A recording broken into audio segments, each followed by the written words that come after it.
Welcome to the deep dive, where we take a stack of sources and really try to pull out the essential knowledge just for you. And today, we are going deep, right into the internals of Linux. That's right. We're exploring the fascinating world of Linux internals, and we're basing this entire conversation on a great series of videos by Abulfazl Kazemi over on the O Security YouTube channel. Yeah, really insightful stuff there. Our goal is basically to walk through the core concepts he covers. You know, processes, threads, memory, scheduling, security, how it all actually works under the hood according to those sources. Exactly. We want to take that material and see what picture it paints of the Linux kernel and the OS. It's a complex topic, no doubt, Yeah. but the videos lay out a pretty clear path. So let's unpack this together, starting right at the beginning, the very first processes that come alive when Linux boots up. Absolutely.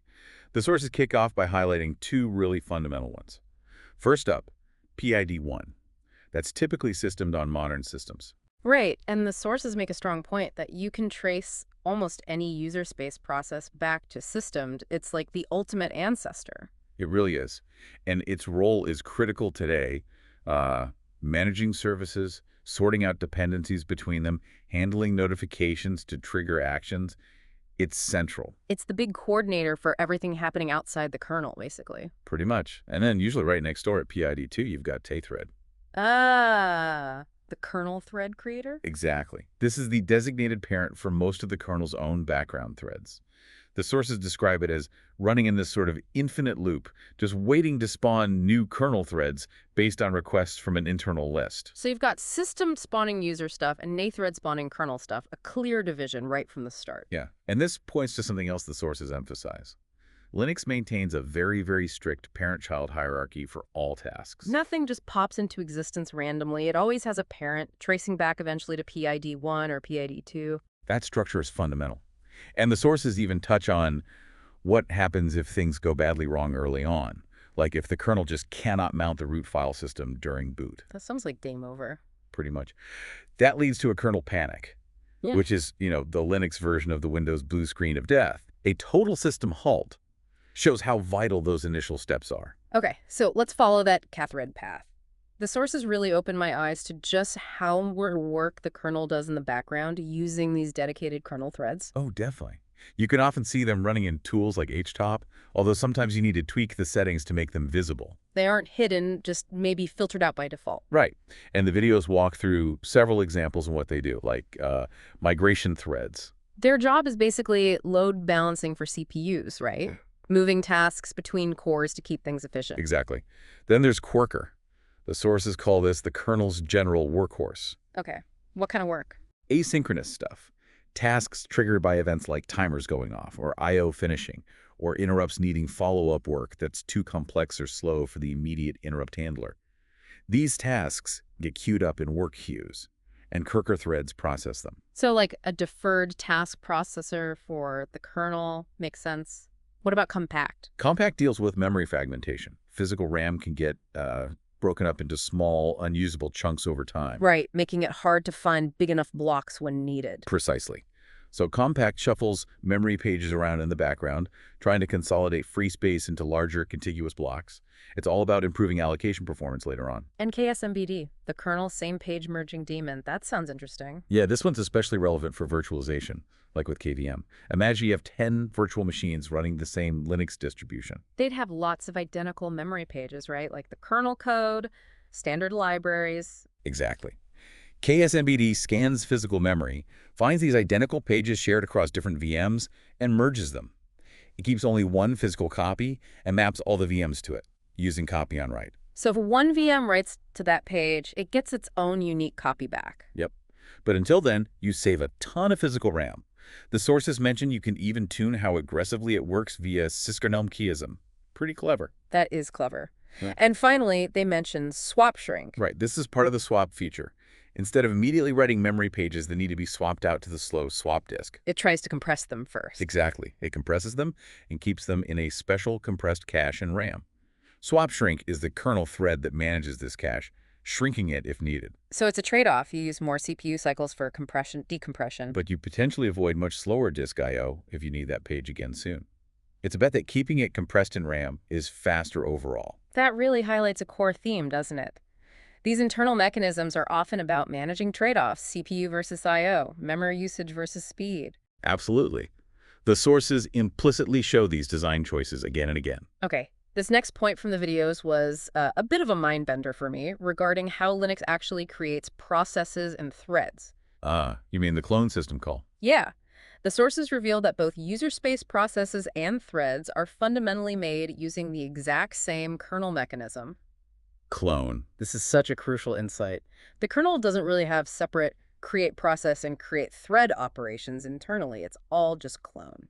And the difference, whether you get a new process or just a new thread within the existing one, it all boils down to the flags you pass to clone. That's it. If you pass flags like clone a VM to share the virtual memory space, clone files to share open file descriptors, Right. clone if s for file system info. And the kernel sees the new task as a thread, sharing those core resources with its parent. Right. But if you don't specify those sharing flags, the new task gets its own independent copies, its own address space, file table, etc. And that's what we call a separate process. It's kind of elegant having that one primitive handle both cases. It simplifies the kernel's core task management logic. And every single one of these tasks, whether it's a full process or a thread, is represented internally by the same data structure, task struct. Which holds everything the kernel needs to know about it. Yep, things like its PID, who its parent is, pointers to its memory map, file descriptors, scheduling info, credentials, thread-specific data if it's a thread. It's all in task struct. The sources also made a quick connection here to containers. They basically said containers are just processes started with specific clone flags to isolate namespaces. Exactly. Like isolating the network stack, the process ID space, file system mounts, user IDs, etc. Combine that namespace isolation from clone with resource limits from T groups, and you've got a container. It really demystifies them. They aren't magic. They're built directly on these core Linux process features. Precisely. They leverage existing kernel primitives. Okay, let's talk about the life and sometimes the afterlife of processes. What happens when they finish or get stuck? The sources mentioned the zombie state. Ah, zombies. Yeah. A zombie process isn't actually running or using CPU. It's technically finished execution. So, it's dead. It's dead, but its parent process hasn't acknowledged its death yet by calling the wait system call, or one of its variants. And why does the parent need to do that? To collect the child's exit status, like whether it finished successfully or with an error code.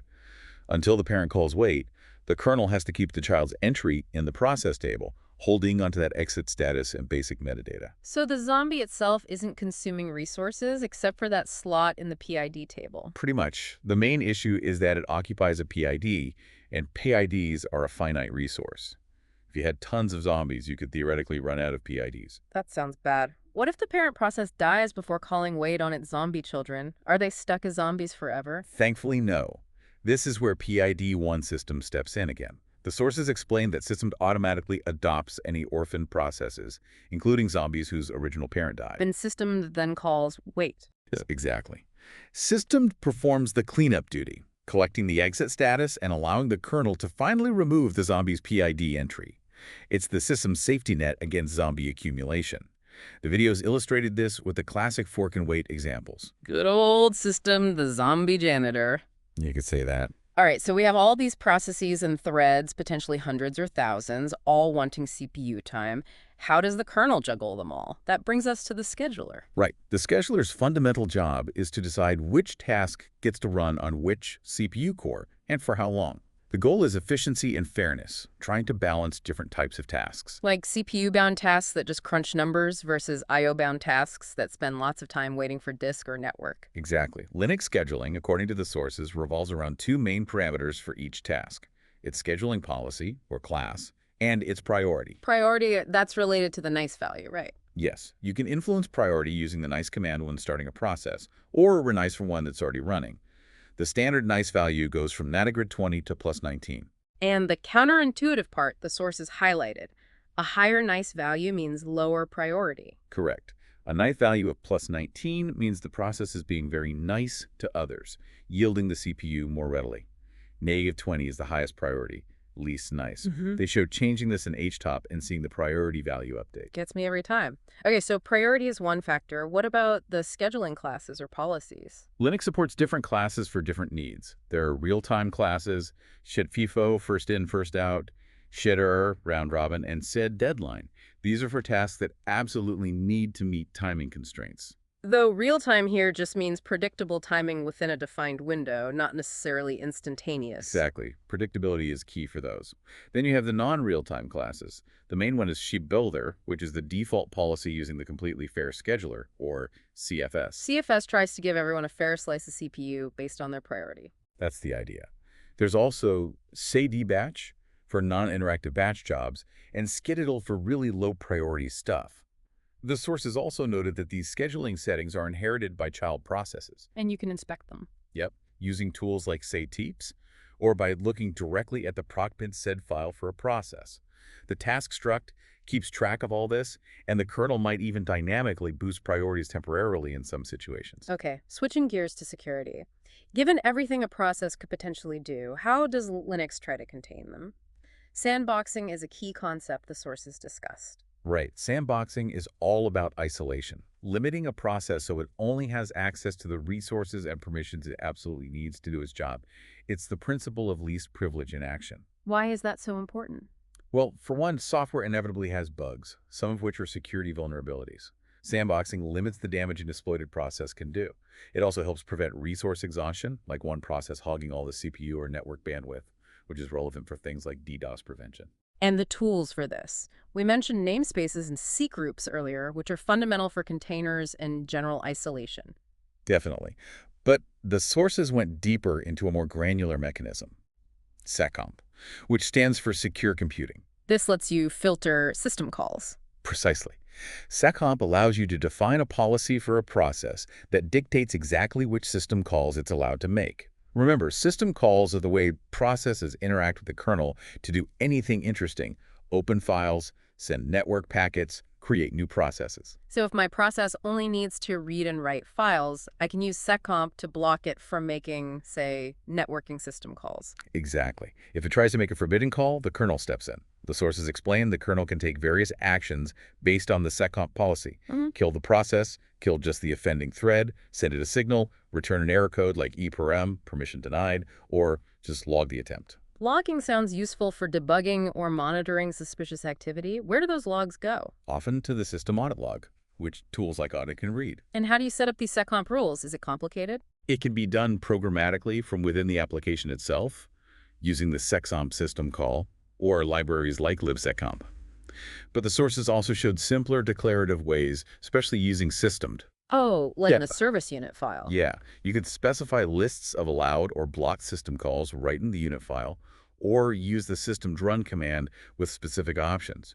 They used filtering the unnamed system call as a simple example, preventing a process from finding out kernel details. That seems like a really powerful way to harden applications by drastically reducing their attack surface. It absolutely is. If a process can't even attempt dangerous system calls, many exploits become impossible. Okay, let's tackle memory management, possibly the most intricate area the sources covered. Linux uses virtual memory, right? Yes. Each process gets its own private virtual address space, which looks like a huge linear block of memory, often terabytes in size on 64-bit systems. But that's just an illusion, an abstraction. Exactly. The kernel, with help from the hardware's memory management unit, MMU, maps chunks of this virtual address space to actual physical RAM, or potentially to swap space on disk.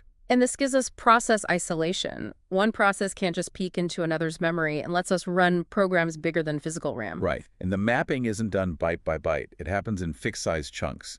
These are called pages in the virtual address space and usually frames in physical memory. Common page size is 4 KB on byte 86. The sources mention something called lazy allocation. What's that about? That's a key optimization. When a process asks for memory, say using malloc, which eventually might call map or spirk, the kernel might just reserve the virtual address range for it, but not actually assign any physical RAM frames immediately. So the address exists virtually, but isn't backed by real RAM yet. Correct. The physical frame is only allocated and mapped when the process first tries to access that virtual address, either read from it or write to it. What happens when it tries to access it? That triggers a page fault exception. It's not necessarily an error. The CPU detects there's no valid mapping for that virtual address and traps into the kernel. And the kernel handles it. Yes, the kernel's page fault handler checks if it's a valid access to a region that just hasn't been mapped yet.